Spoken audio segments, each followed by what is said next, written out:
You gotta get up. Body me wake.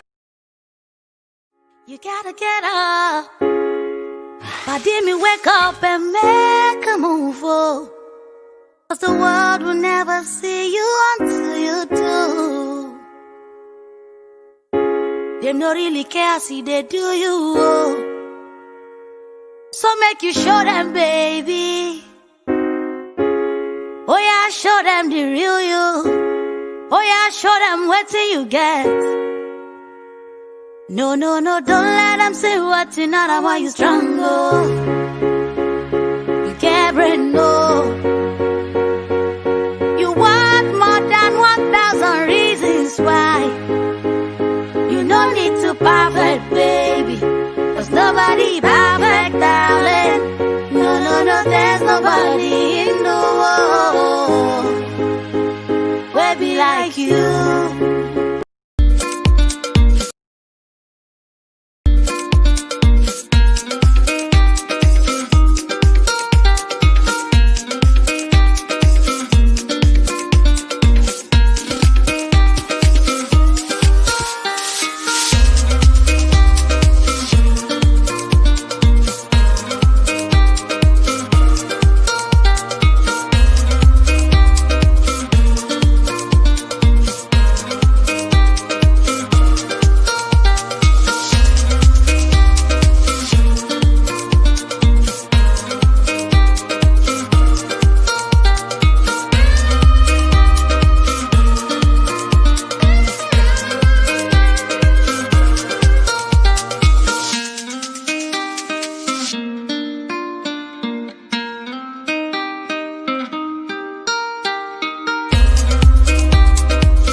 Hello and welcome to another edition of TAC Show with Toyin and the gang.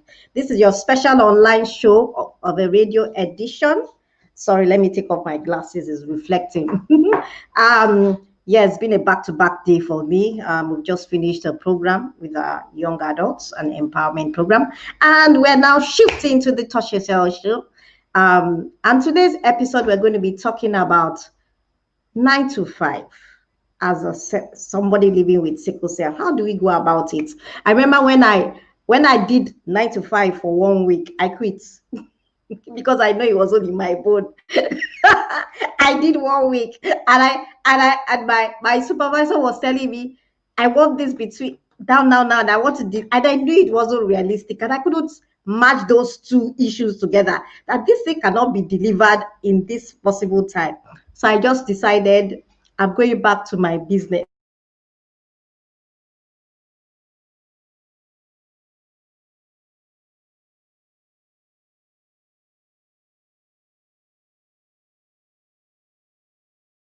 On a regular night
Sorry about that. You know, Niger, we did.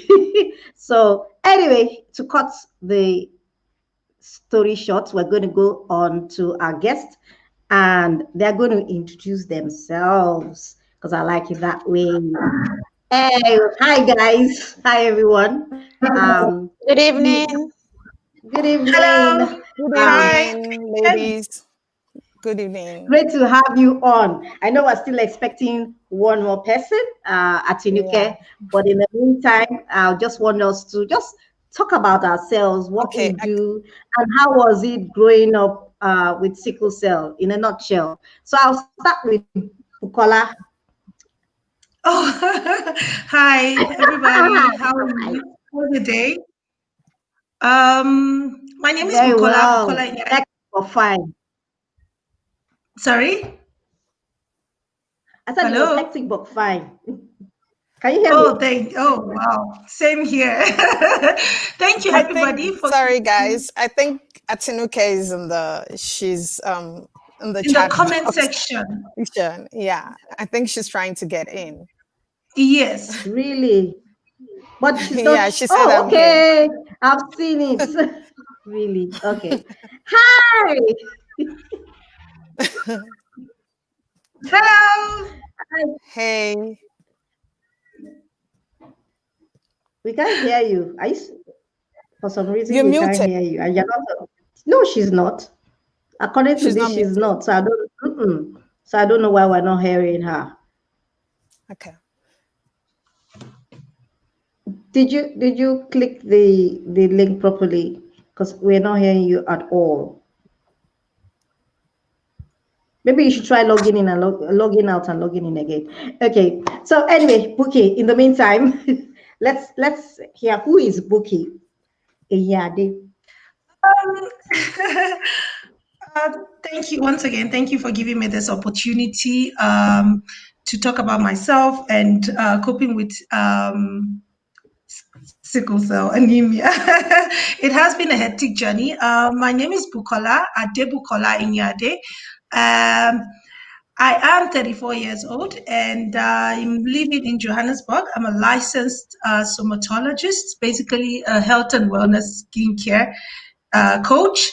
And I own a small company and a little bit of side hustles. So I'm a somatologist by day, a caterer in the evening, and a product formulator by nighttime. So quite a hectic lifestyle, very energetic, very bubbly, very friendly, um, born into a multilingual, multi-religious and multicultural background with a Hausa mother and a Yoruba father.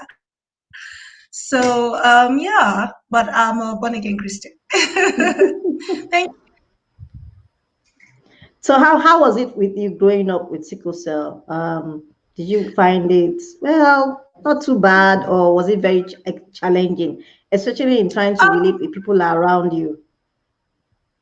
Yeah, honestly, growing up with sickle cell in Nigeria was a little bit rough, but it was actually very good as well because both parents were, in as much as they weren't too learned about the disease, they were able to learn, Mm. from,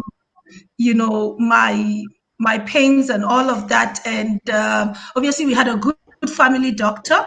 It wasn't easy. I think I had my first crisis when I was 18. For me, it didn't Oh really dawn wow. on me until um, like 18, 19, 20. I remember it was on a Valentine's Day and I was going on a date with a boyfriend and I got a crisis attack. Wow. And yeah, so but both parents manage it well. My mom, I would say she's one of those person I would say she's a very strong woman. So she did everything the doctor said. The fumigation of the room every night, make sure there's no mosquito, folic acid, drink a lot of water and stuff like that. And yeah, she is really a strong woman, I must say. Families were also very supportive as well.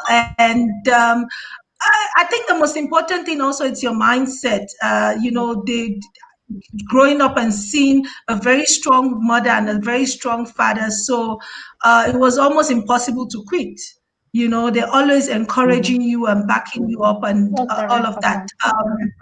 Yeah, which is very, very important for your mental health. And I must say, I was very lucky to have, in as much as we, you know, you didn't grow up from a rich home, but you had parents who were always there, who knew about the, you know, were ready to learn about the condition and always there to support you emotionally, mentally, physically, and, you know, spiritually. So, from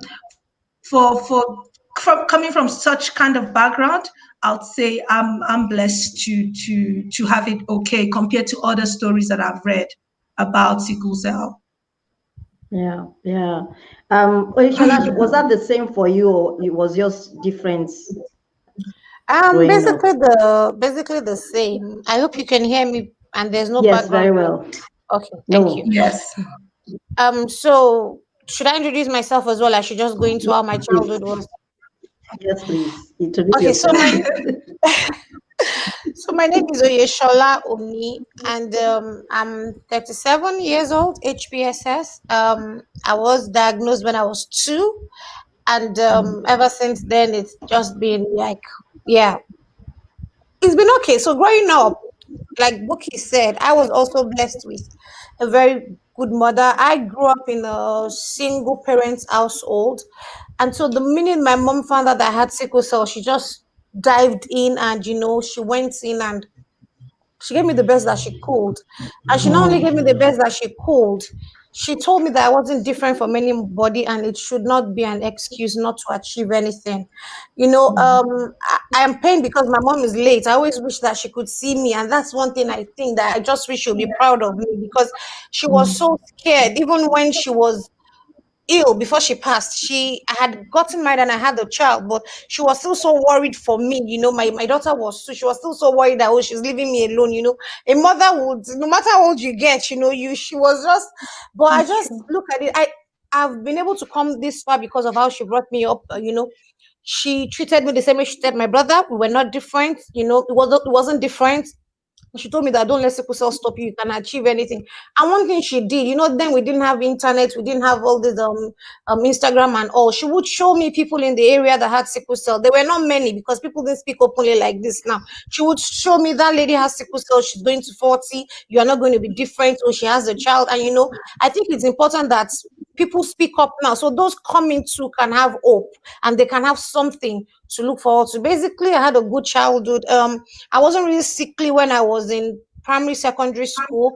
When I got to the University of Lagos, now you want to try and do all those things they like to do, And so I had a few of that. When I was in my final year, I was diagnosed with DVT, which is deep vein thrombosis. It's a complication of sickle cell, though not so common. Yeah, but so I'm going to be on anticoagulants for life. And I had my daughter 13 years ago, and it's been so good. 2016. So I used to work in 9 to 5, and 2015, I stopped working, and that was when I got into sickle cell advocacy, just to keep me busy in addition to my business. So that's been it. So far, so good.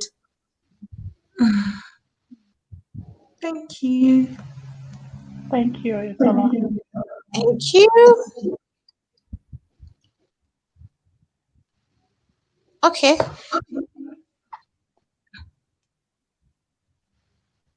Maybe someone else can go next since she's.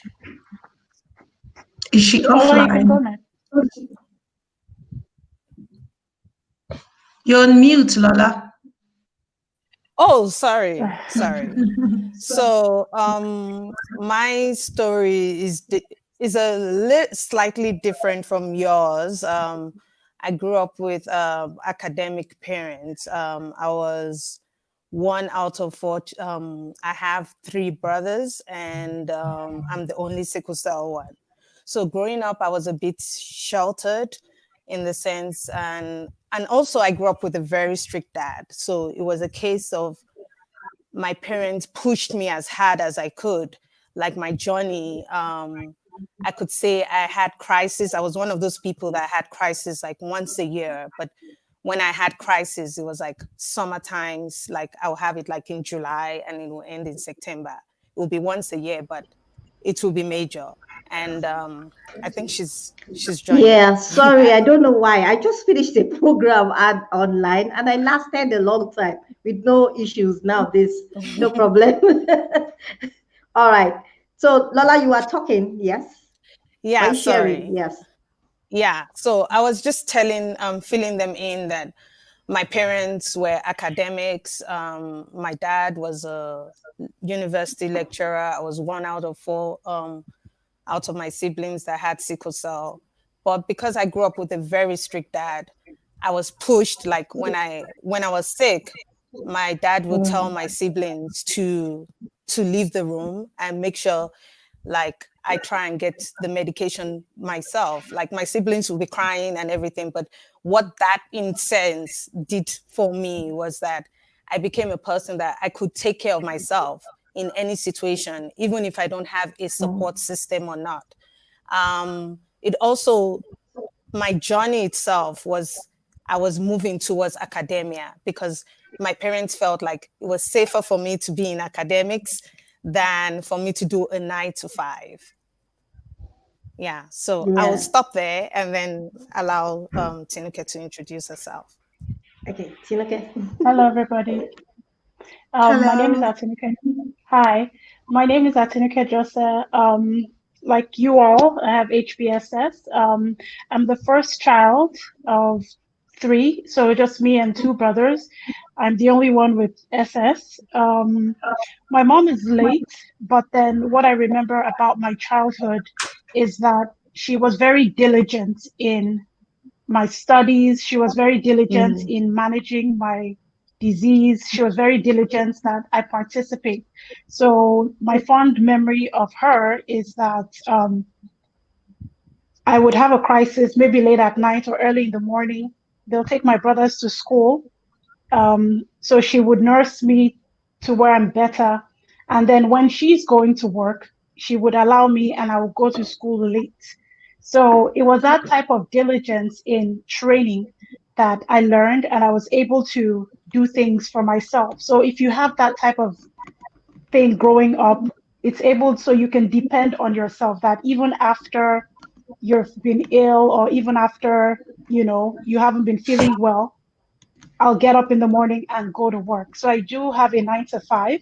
I've always had a 9 to 5. I guess my mom had a 9 to 5. My dad, he had a family business, so I saw him go to work. So I guess 9 to 5 was always the thing I knew. Was always the type of workforce I knew. Even though my brothers are entrepreneurs for themselves, I guess I've just had that safety in working. I think that's it. That's it for me. Okay, so but okay, I'm going to throw this question to Tinuke. Did you decide? How did you decide on the path you're going to take career-wise in your 9 to 5? Did you have any? Okay, maybe I'll work for myself, or you just from get-go you just decided you're going to go that way? I think from the get-go, I've always decided I've wanted to go that way. For me, being independent, for someone that needs people, with HBSS, they say you always need somebody there. But then Yeah. I grew up, I've always had an independent spirit. I've always wanted to be independent. I've never wanted to rely on someone because when you're ill, you rely on others. And I guess that psyche of relying on other people, it makes you feel somehow. So I've always wanted to be independent. I think it's that dogged spirit that has maintained and allowed me keep a 9 to 5. Yeah, yeah. Okay. Oyesola, what made you decide the route you're going through? First of all, please tell us what you do, because I know I didn't talk about that bit where each of you do something, or where you work or anything like that, or what you do as a career. So start with Okay, that, so and then just how you okay, so decided. Yeah.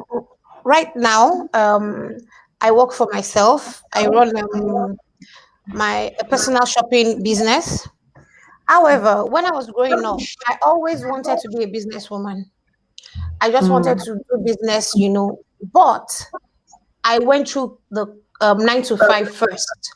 So when I was in university, yeah, my pocket money was 5,000 naira then, and I felt my dad had more. He should have given me more, but I also Mm. needed to make extra cash. I used to do ushering jobs, and we'd go for ushering job. It Wow. would be maybe a press conference for 3 hours, and they'll pay us maybe 5,000 or 3,000, and we'll pack the when they finish our charity, they'll pack some food for us. So I was always I had to get the can do attitude.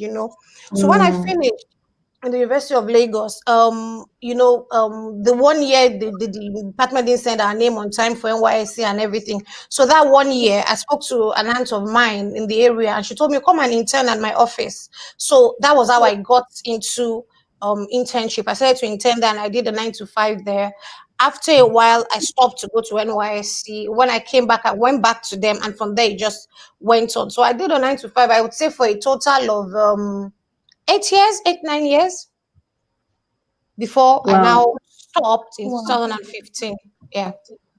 Okay, let me put this question. If you're going to differentiate between your 9 to 5 and what you're doing, is which Yeah. one do you feel is less stressful technically? Because I've done Technically, both. technically, honestly, business is not easy as well. Sometimes people just see you're selling shoe and you're selling bag. They don't see you when you're in the store Mhm, looking for the sizes. mhm, And then the safety net of a salary. Sometimes I'm like, I wish I still had somebody giving me salary. And where I worked, I have to be honest, I was very blessed. So I had my after my NYS in Skybank, I worked with Boa Group, and I was blessed with a very, very understanding manager. Oh, fantastic lady. So I didn't feel they understood my condition. So if I had to be away mhm, for 2 3 weeks, it was fine. But when I was there, I did the work and I did it well. So my 9 to 5 wasn't the one that they would call you that whether you are dying or not, come to work. No, it wasn't that. It mhm. wasn't that type. So they're both I prefer my business, but if I had an understanding manager like I had in Boa, I'll definitely go back to work. All right. Okay, Lola, you've been in the 9 to 5 totally, both in Nigeria, I assume, and then in South Africa now.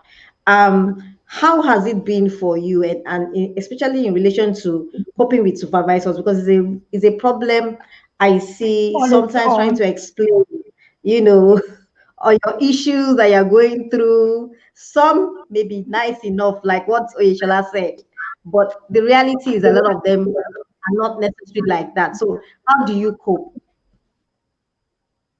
Okay, thank you. Like my journey generally, if I say that in South Africa, like I didn't really work that much in Nigeria, but like I started my work journey here, and I will compare like my journey when I was within the university system. I felt like when I was tutoring first year university students, and then was different from when I went into corporate, because then corporate, it felt like people didn't care if you're not feeling well, you just have to deliver. And I remember like the first organization I interned in South Africa. I mean, I have to say, sickle cell is not something that affects South Africans. So it's something that when you're telling people about it, I mean, you don't have a swollen face, you don't have a swollen hand, or something is wrong with you. They think, okay, maybe you're being a bit too dramatic about what you're going through. So I remember at my first place, I was supposed to intern there for a year. And the first time, I think I was struggling with AVN. And then the second time, I went for a doctor's appointment. The third, they just had to tell me, like, you know what, we're cutting this internship from a year and we're cutting it into 6 months. Like, we don't have enough funding. But later on, I found out from the person that helped me with the internship that it was basically because they felt like I was falling sick and I had too many health challenges. I Okay. think we lost that for a minute. Okay. Yeah, we lost her for a minute. So, what was the second part of the question? I missed that part. Uh, She said, could you compare between Nigeria and South Africa? Okay, so in South Africa, you know, there are laws that actually protect us. You know, you can't fire someone based on the fact that they're sick, but basically you still have those undertones of a supervisor that, you know, that feels like, isn't this too much? Isn't yours too much? I remember once I had to like actually send an article which was on that was written by a sickle cell person on just talking about the invisible disease and you know, working in an organization that it's high pace, high pressure. I mean, you get to I mean, there was a time that I remember, like I was traveling back and forth. Like I will be in Nigeria for 2 days. I will be I will travel to Senegal, and I will be there for like 3 days. And I remember I was supposed to go to London for a 2-day trip, and I'd gotten the visa, I'd gotten everything, but my body was tired, and I couldn't make that trip. I know I was just they were not feeling me at work because I couldn't travel. And I couldn't travel because my body was tired. And it took a long time, and it's still taking my personal supervisor right now a long time to come to terms with. Sometimes I don't have to do something. Sometimes I find it too much.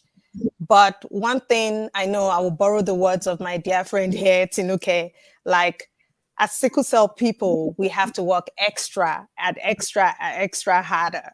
You know, when we're there present, let them know that we're there. But like to say that in South Africa, I've really found someone that really, really understands what my journey has been. I would say I'm still yet there, because I know there are plenty and plenty of times that I've taken pictures of myself taking drips and saying, you know what, I can't do what you're asking me to do right now. Can I do it later? You know, or, you know, I remember like, for instance, I was sick in January and I had to go first. I was sick, I was having a crisis, and I had to go first to work to do handover notes. So they were like, you don't look good. And then I Ubered myself to the hospital. I think that's when they actually realized that it was that serious. Yeah. So do you think, and this can be for anybody, do you think there's still a lot of education needs to be done in the workplace concerning sickle cell? Because definitely we see issues bordering on all of this. And I said in last week's program, I had a friend who didn't tell them, but there was a period where he had one long episode. And of course, because of that, he stayed out of work for a longer period. He had to tell them he had sickle cell. And their whole perception of him changed. He got less work. You know, they weren't giving him what he felt what he was due to do. So do you think in terms of creating awareness, there has to be a way that has to be done? And what would you suggest? In what ways can we be able to improve that awareness? Like even people of disability, you know, that one is, well, I consider personally a form of disability, but I'm talking about the more obvious, not the invisible ones. It's easy to judge, okay, you cannot do this. But when it's more invisible, they think you're, will I say, pretending. So what do you think can be done? This for anybody, and you can all answer too. I think it's for both sides. Once you know that you have, an invisible illness, it's planning. So you and your manager, when I worked in America, and I had a really bad attack and I was away for a couple of months. When I came back, they started treating me different. However, I went to them and said, you can't treat me like this. You can't take me off work.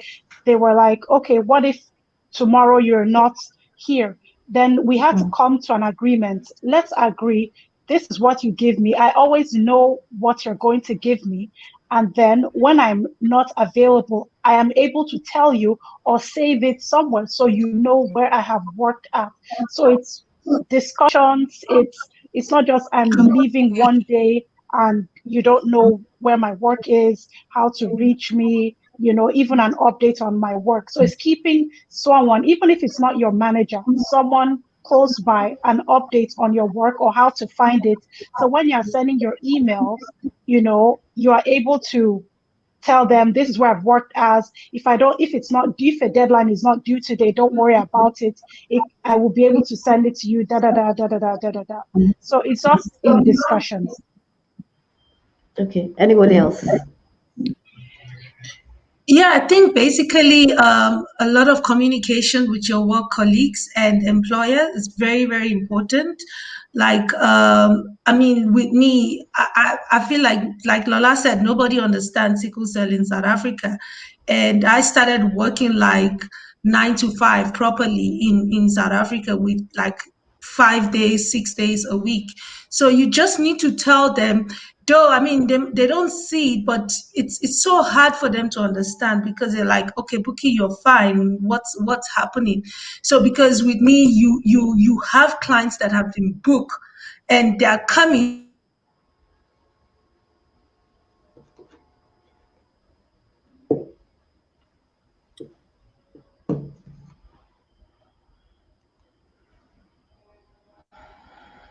She frozen? Yeah. I think she's. Oh, okay. I thought it was me. I I thought it thought it was was me me. this time. Yeah, she's frozen. Okay, Oyesola, do you have anything to add to that? I would say that, like they all said, communication, which is very, very key. And I think um, if you're doing your work as it should be done, if you're over delivering when you're well, I'm sure that the times you're away, they would understand. And communication, and I know that in Nigeria it is not common, but I wish that we would have more jobs that would be like job shares. So in the UK, there are Yeah. jobs that are job shares. It's one job, but three people are doing it.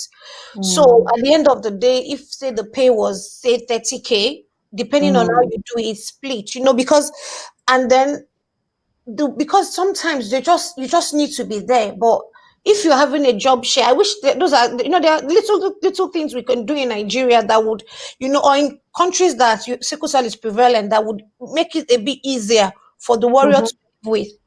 I'll tell Yeah. you, when I started to have recurrent pneumonia and acute chest syndrome, my manager then told me, because I was driving from the island to the mainland, I would drive every day back and forth. And my manager told me that, you know what, rather than you close at 6 and sit in third mainland for 3 hours, go an hour earlier.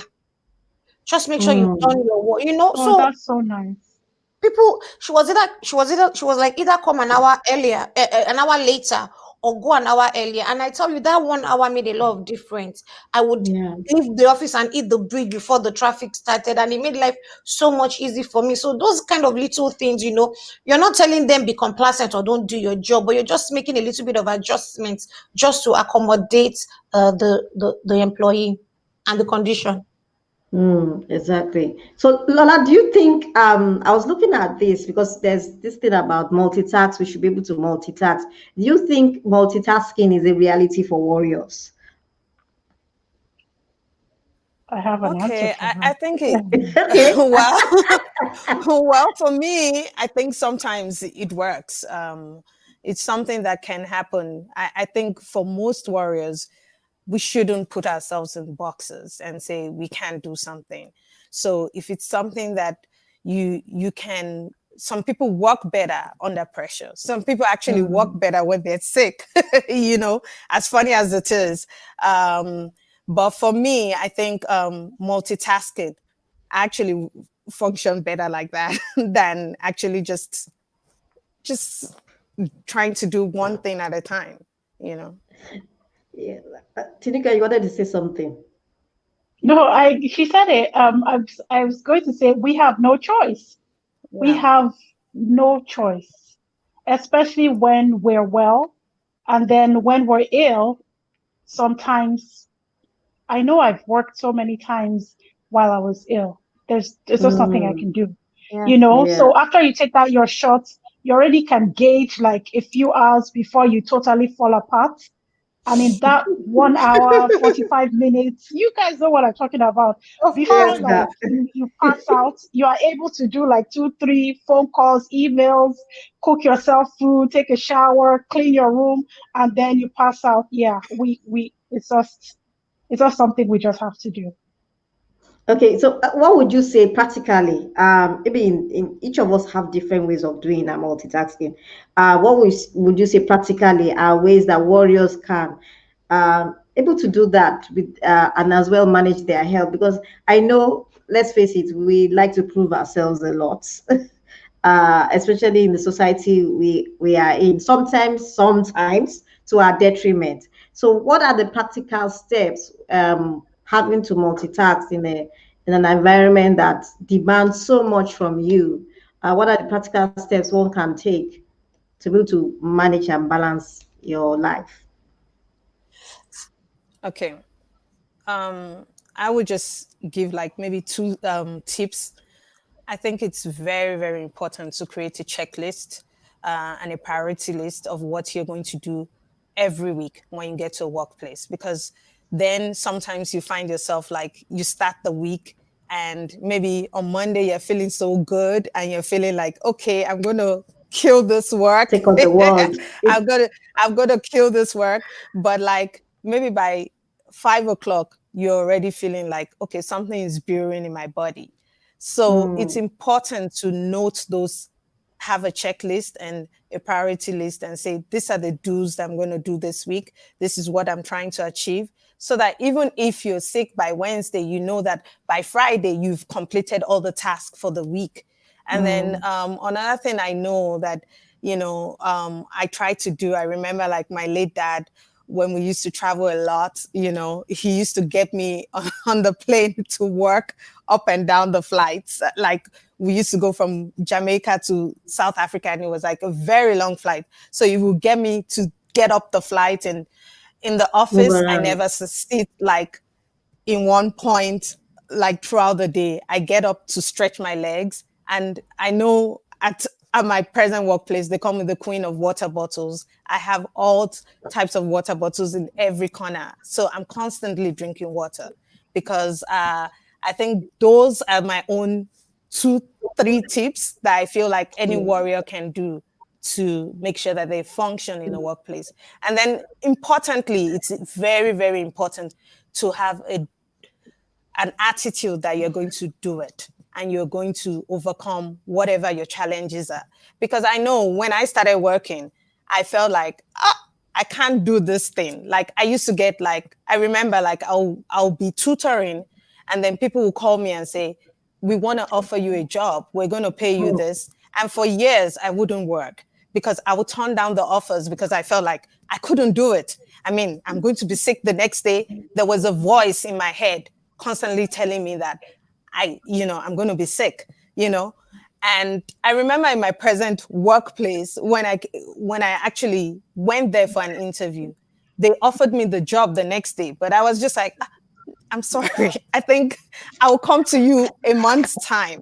But I think it was the grace of God because they probably saw something in me that I didn't see in myself. So mm, if I had to say to any warrior, like looking ahead and saying to them, it's like, please believe in yourself and whatever your challenges are and whatever your worries are, because I know we all worry about being yeah. sick and having to tell someone that you're sick because it's not exactly, especially someone that doesn't understand the condition. It's like you're telling them, you're speaking some kind of Spanish to them or something and they don't understand. I think let those worries, put them aside and let them come after once you start the job and become, yeah, You muted yourself. Okay. sorry. All right. So that's my tips. Okay. Anybody else? Okay, for me, I'm a list writer. Anything I'm doing, I'm writing a list. Just like Lola has said, I believe that you should prioritize what you want to do. You have to remember that as sickle cell warriors, you're not just going to work You still have your family. If you're married, you probably still have a husband, you still have your kids to attend to. So you need to be able to manage everything. It's a balancing act, which as Mm, you the more you go on, the more you get used to it. So I won't just go to work every day of my life. I still have a child I need to maybe go for school runs or check on the books or everything. So prioritize what is the most important. That is what I write lists even till now. Everything I'm doing, I have a list. This is what I'm going to do, and I check it off my checklist. So prioritize, do the most important ones first. Also delegate as much as you can. There were jobs that, because I was in corporate communications and media, there are sometimes that would need maybe to go and look for one article from maybe 3 months ago, and I have to start bending and going through the pile of. I just called the office assistants. Can you please get me Yep. so newspaper or so day? So the things that you can do, the things that you can delegate. I think it's yeah. important to delegate, not always trying to do everything yourself. The ones you need to do yourself, prioritize it and start off with that. Delegate as much as you can. And also, when you do get the chance to rest, it is important to rest, because our bodies, there are days that your body will just your mind wants to work, but your body will not even just stand Mm-hmm. up because At you've all. exhausted, you've gotten to the end. The body's like, I don't know, do anything you want to. I'm not getting up today. So how do you make use of your time? You get home, do you really rest your weekends? When I was working, it was all one bed. When I got tired of one, I was like, no, no more, no more one bed. Just all my Saturdays, I'm just going to party, staying daily. It wasn't making sense after all, because so how do you make use of your spare time? Again, very important, very, very important. Okay. Okay, Bukola, I want to go back to something that Lola said. She said that it's your mindset. She was talking about how you should be able to decide that, believe in yourself and all that. And I've noticed that even when we're trying, now going back to trying to get a job. You do interviews, you do processes. Now, something I've realized is that sometimes we already have a deficit mentality, even if before we get the job. So, what would you That's true. recommend for warriors when you're going into an interview? You've experienced interviews, I'm sure, a couple of times. When you're going into an interview, what should be their mindset and how should they approach questions asked? More as a warrior than the regular thing. I know that you have the regular questions you ask. Yes, that is there. But sometimes even in your like you're always overthinking questions. Like they ask something, okay, in the back of your mind, hey, will I be able to do it? That kind of thing. So how would you suggest warriors when you're approaching or trying to get a job in the first place to approach getting a job?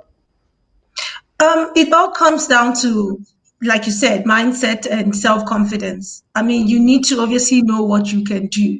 For me, I'm very big on mental health.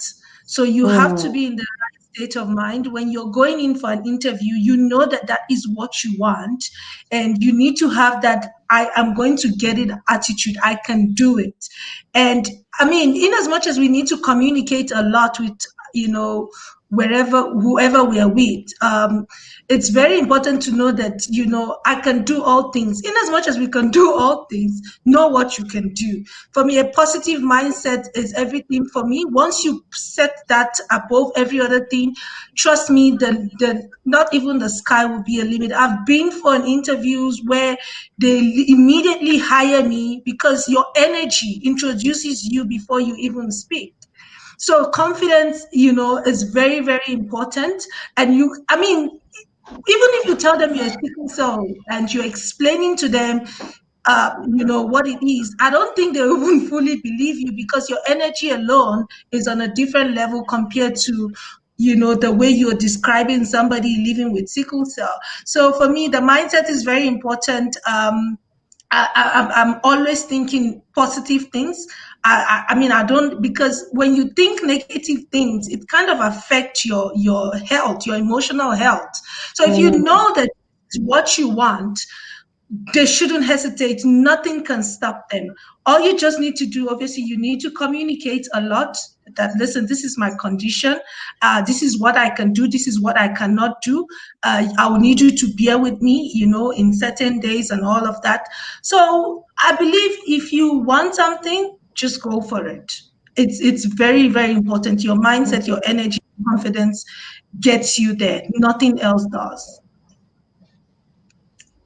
Yeah, I mean, that's been working for me all the while. Yeah, I mean, it's with my industry, it's never been easy, because why I also quit 9 to 5 was because of the stress. You just have to be at work no matter what, because if a client books you, you have to be there. They cannot give the client another therapist. So I got tired of it, and also it was affecting me emotionally and mentally, because I had a very racist boss. I suffered a lot of that also in Africa. So I felt, you know what, if I can make this much money for an employer, how about myself? I just woke up one morning, the company was restructured. And at the end of it, I had plan B, I had plan C, and I got retrenched. I was like, okay, this is a redirection. And that was how I started my company. And for me, it has been working. I earn ×4 of what I used to earn as when I was working as a 9 to 5. So, like I said, it's all your mindset. You go for it, you set it. The business is clocking 3 years now. I can't even believe it's already 3 years, and I'm so happy. I'm doing well. I can wake up whenever I want to. My mental health is very, very, very important. That's what I'm going to tell every sickle cell. Your mental health is very important. No job is more important than your health. It's very important. Yeah. Atinuke, do you have anything to add? I have nothing. She said it well. I have a cousin that when I'm always looking for a job, I would always talk to her, and the first thing she will say is, "Don't worry that you cannot do it. Let's enter first, then we'll figure out how to do it." And that's the mindset you always have. Yeah, Always have that mindset.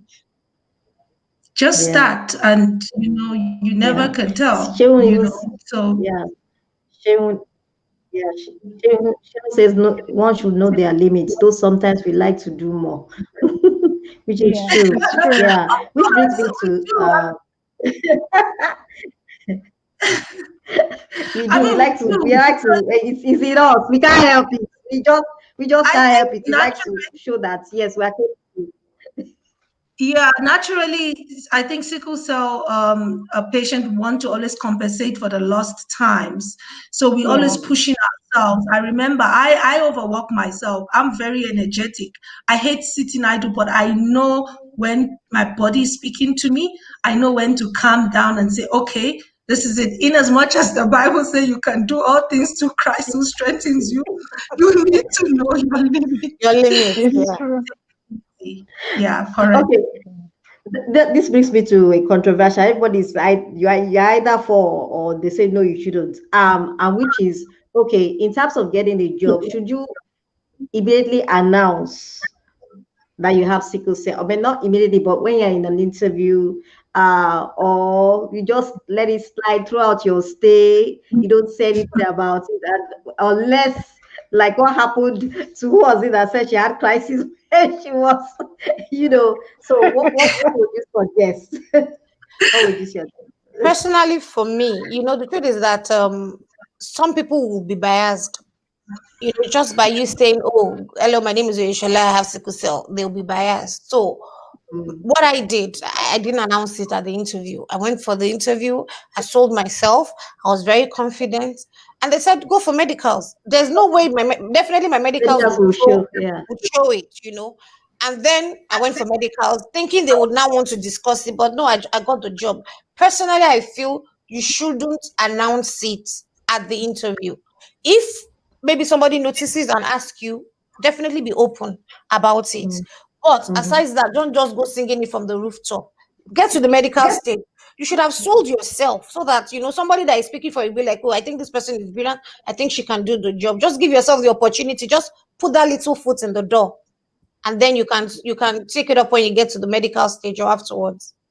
Yeah. Just anybody have I completely agree with that. I mean, I went for an interview in 2018. I was supposed to go work on the cruise ship, and I was when I was filling out the form, I told the nurse, she was also a nurse and an administrator and all of that. Though they picked it up during the medicals, and that was what disqualified me. And Oh once wow. again, that was a redirection. That was when I actually started my business in 2018. And the worst part of it, when I went to the dentist, she removed a tooth without giving me antibiotics. So I went into full blown crisis. Oh So it wow. was a little bit, it was all picked up. But, anyways, like I said, like she said, sell yourself first. I actually was one of the top 10 best candidate for the interview. And the recruiter did everything to fight for me. But unfortunately, I was like, you know what? It's okay. I'm not giving up. Let me just go the other route. Can I just say something, Buki? Yeah, sure. I think that not employing you, if we want to be honest, was the best decision, because you said it's a cruise ship. Yes. Sometimes the cruise can go for a long time. Yeah. So in that Opportunity. Yes. kind of situation, if there's a serious emergency, what happens? Yes. No, So I like think I there's some, said, I think there's some jobs that maybe we should just leave alone. exactly true. I think I remember I went on a cruise ship with all my family. I think this was about a 2 weeks or 3 weeks cruise ship thingy. And I had crisis throughout the journey. So they had to even stop at it was Oh supposed to be three wow. weeks. I think it ended up being 10 days because we had to stop at the next possible layaway or whatever you wow. call it so that I can, discharge me to hospital. So I understand. Even when you were saying cruise ship, I was saying, thank God she didn't get it. I was already warned actually that you don't need to be on this. I don't see you going there, but I just wanted to get away. And I think it was a very bad year for me. It was a year that broke me and made me. But you live, you learn. But Yeah, all in all, you don't when you're tired, you don't quit, you learn to rest. And when they say it's a no for you, let it be a redirection, true. you know. Yeah. Yeah. Okay. So let me take some of these Very questions true. and comments. Ini says, true, I'm trying to compensate for lost time, but I'm learning to relax and walk at my body pace. I think that's a lot of times. That's one thing we always try to do. We try to compensate for lost times and all that. Then she also says, I never told any employer I had sickle cell. Some didn't know why while I worked with them, and others did. It worked in my favor when they knew because they dealt with me with more understanding, which goes back to what I was saying in the beginning about the person who was being treated okay until they found out. Then Femi Daniel says, as oops, she says, as much as we shouldn't hide our genotype, it shouldn't be some sort of title while on interviews, which is true. True. So if you have any questions, I know I was supposed to say that earlier on. We got carried away with the gist. If you have any questions, you can also ask our guests, along the way. So I'm going to discuss this, and I'm bringing it home to Nigeria. One of the challenges, whether business or work, is trying to get people to understand us. Whether we've been asked to do something, whether we've been asked to bring our products over, and then something unexpected happens. you know and I asked this question. I think I asked it in the group last week as well, and I why I ask it is because I see it as an issue, especially when it comes to, I don't know how it is in South Africa, but when it comes to Nigeria, it's like there's a lot of expectation of you that any small slip off, that's it. Oh, they don't give you, there's no second chance. So how would you recommend somebody manage such situations? I Um, think, okay, sorry. Did you want to go first or should I? no, go for it. Go for it. Okay. I think it comes down to communication all the way. Um, I would say I'll go back to that my trip that was supposed to go to London, and my body just couldn't go on the trip. And because I didn't communicate with I'd gone to Nigeria for 2 days, and then I was supposed to go to London for 2 days, and I didn't communicate with my employers, and that became that I'm actually needing a break before I go on the next trip. So that became a source of little drama here and there. But I think also how I redeemed myself from that situation was that I tried to prove myself. The next trip, I volunteered to go, but I made sure that I'd already taken all my meds. And also, I tried to make sure that I was more reliable, if I feel like I'm feeling a certain type of way, and maybe my colleagues just even want to, maybe it's just a team night, I let them know earlier in advance so that no one is counting on me on something. And, that way I savaged my reputation on that level that, at least Lola will tell us if she's not feeling well and she can't do something. But I think most of us, because of the stigma that we've been dealing with all our lives and we've carried, we feel like if I tell this person I can't deliver this thing, maybe they'll pull this rug under my feet, and it shouldn't be that way. We need to have more people that show more empathy and obviously and understanding to say, okay, fine, you couldn't do this, okay, I'll give you one more day grace. But the truth of it is that life doesn't function like that. Sometimes you make one mistake and then people just strike you out and say, this person is not reliable, this person is not worth it.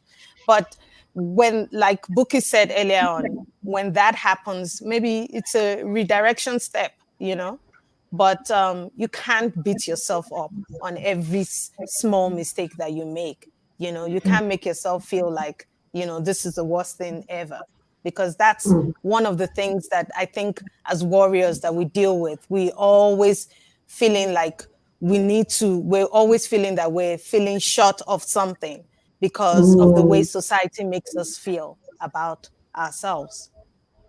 Yeah, exactly. Buki, you wanted to say something? Yeah, she's.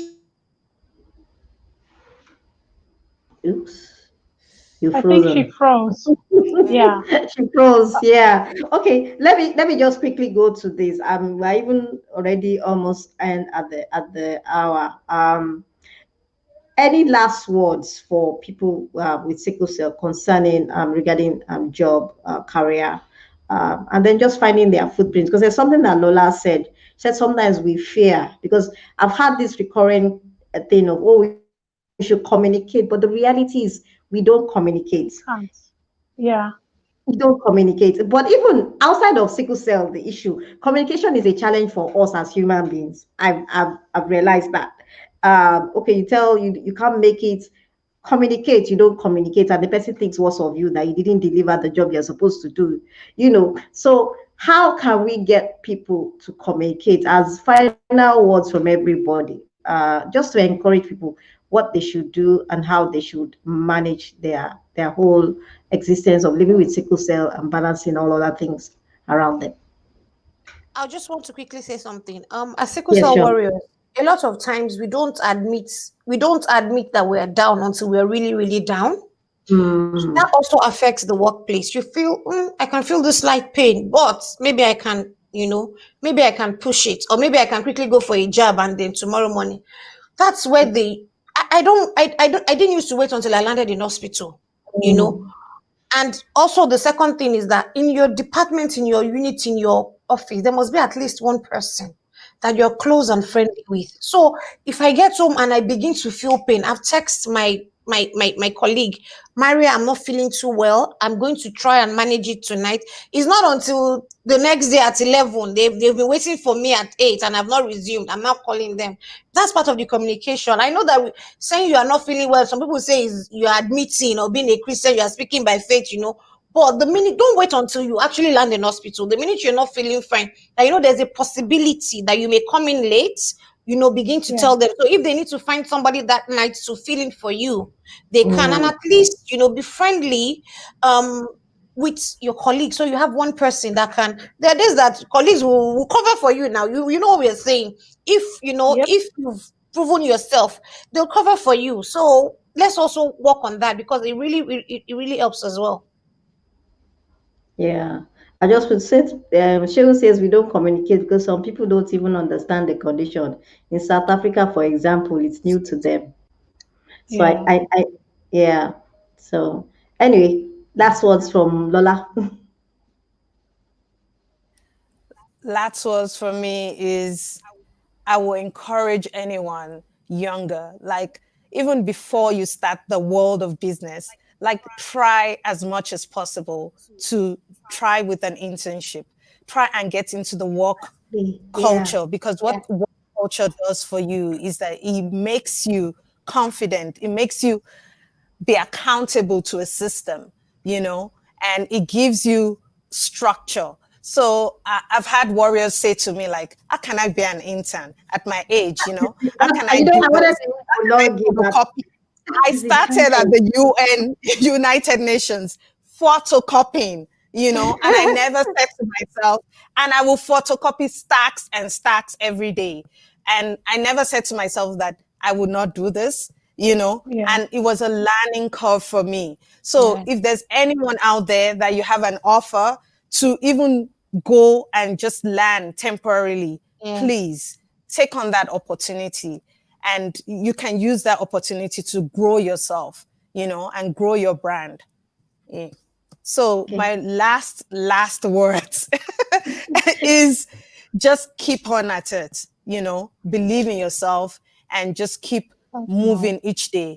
And make Yeah. sure you have a support system, because I know that one thing that's happened to me and, you know, in the world of work is that, you know, sometimes you're just you have like very low moments and you can't even explain it, what that moment is about that particular day. But, you Mhm. know, having, I would say, a warrior sister that is also in a work environment. I know Atinuke does that for me sometimes, because I will just text and say, you know what, I'm not even feeling work right now. I'm not feeling what the things they're saying to me. And, you know, it's always nice to get that encouragement, because sometimes, Mhm. you know, when you turn to your safe havens, your family, they'll be like, you know, just don't worry about that work, Jerry. Don't, just, you know, don't, especially people that their families can provide for them. They will say, you know what, just don't worry, you know, just come back home. If they say you can't do it, you know, it took a long time for my family to get used to the fact that I would say, you know what, I'm actually working. Because they used to say to me, like, you can't do this thing, you can't do this, why don't you continue at the library at the university, you know, for years. And I used to hide myself there. And now, you know, I find myself, even sometimes when I'm not working, I don't have to work on a day, I feel like it's odd that I'm not Yeah. working, you know. Yeah. Yeah. Exactly. So just Exactly. continue to push yourself and make sure you have a support system and people that can encourage you. Okay. Chiruka. Um, for me, believing in self is very important. Believing in self, taking care of self, and having a good support system. So when you say believing in self, I mean you can do it. Just because you're sick today, don't allow, there's a negative voice that happens to you when you're ill. I'm tired, Mm. you feel tired. So mentally, you think how you feel. And sometimes that's not true of who you are as a person. So when you're down, your mind is down. So don't believe yourself, those thoughts that you have when you're down. So always believe in the days that are bright, so that the days that there's no sun, you know that that's not how the world really is. That's not how you really are. Even for me, as old as I am, I still have days where sometimes I need to be pulled out of my dark hole because, oh, I'm sick Mm. again. I've been sick for 2 days. I'm tired. I don't know what to do. Mhm. You start going on and on and on, and then you just have to come out of it. Have somebody that you know that will tell you, this is how you are on those bright days. This is how you are, on those real days, and that that makes a big difference. Believing in self and having people who believe in you and know who you are, it makes a whole, it can take you from not having a job to having 4 or 5 offers. That is true word, because Yeah. you can do it. So being sick and being sick all the time is not, it's not real life. What I mean, it's real, but like that's not how It's not a you are supposed continuous to be. thing. Yes. Yeah. Yeah, that's not how you're supposed to be. And we forget when we're in that dark space because of all the things that we have to deal with. Yeah, So, exactly. yeah, Thank that's you my so word. much. Thank you so much, ladies. It's been so a few takeaways. For what they said is believe in yourself. That's very important. If you can believe you can do it, you can achieve it. It's not a cliche, but that's the reality. But you have to believe in yourself, because if you're relying on other people to believe in you, it might be a long thing. So you have to first believe in yourself, then others will learn to believe in you. Then, secondly, surrounded yourself with a good support system, because you need people. There's no way you can live in isolation, even as somebody without sickle cell, let alone with someone with a health issue. You need to find that support system both in your work and your environment and your home environment to be able to manage yourself. And then communicate. I know we don't like it, we fear results, but no, as I think it was Lola that said, no health is worth risking, because you want to hold on to a job. Because the reality Yeah, is, God forbid, if you are no more there, their work will still continue. Definitely. They will live. They will run with you for one, known about you for a few days or weeks or months, but after that, everything goes back to normal. So you have to remember that you have to take care of your health. Thank you so much, ladies. Sorry that Buki has been off, but I thank her also for coming on the show. It's been a great time discussing. In fact, we've gone past 1 hour, which is great. I said I was going to extend it anyway, and I hope that a lot of people will be able to take stuff out of it. And please, let's not just listen. Let's try and act on these things and understand ourselves and understand our body and pace ourselves. And you're not a robot, so it's important that you understand yeah. yourself and how you can manage yourself around. Thank you, and have a wonderful week. Thank you for those who are watching and those who continue to watch. If you are on YouTube, you can like and you can subscribe to our YouTube channel, and then also uh, click on the notification so that you'll be alerted when we have other programs. Thank you so much, guys. Have a Thank you so lovely much, day. Tony. Thank you. Thank you Thank for having us. you. Thank you for having Thank you It's us, for been having and great. me. thank you, ladies, Thank for you. joining this Thank conversation. you. Bye. Thank All you. right. Bye. Bye. Bye.